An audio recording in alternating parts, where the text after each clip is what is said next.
በግድያና ዘረፋ ወንጀሎች የተከሰሱ ግለሰቦች በስራት እንዲቀጡ ተወሰነባቸው። መሰረት ላቀ የፍርድ ቤቱን ውሎ ተከታትሎ ቀጣዩን ዘገባ አዘጋጅቷል፣ እንደሚከተለው ይቀርባል።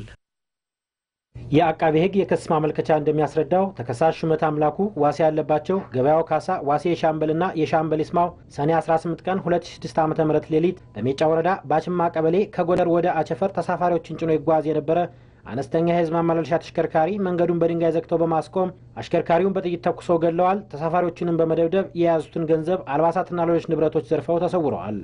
የሜጫ ወረዳ ፖሊስ ጽሕፈት ቤትም ከህብረተሰቡ ደረሰው ጥቆማ ግለሰቦቹን ከነ ኤግዚቢቶቻቸው በቁጥጥር ስር አውሏል። ምርመራውን አጣርቶም ለሚመለከተው የፍትህ አካል ልኳል። መዝገቡ የደረሰው የባህር ዳር ከተማና አካባቢዋ ከፍተኛ ፍርድ ቤትም ተከሳሾቹ ድርጊቱ መፈጸማቸውን በማስረጃ በማረጋገጡ የካቲት 5 ቀን 2007 ዓ.ም ባለው ችሎት ሹመት አምላኩንና ዋሴ ያለባቸውን በእድሜ ልክ ጽኑ እስራት፣ ዋሴ የሻምበል፣ ገበያው ካሳና የሻምበል ይስማውን ደግሞ በ20 ዓመት ጽኑ እስራት እንዲቀጡ ወስኖባቸዋል።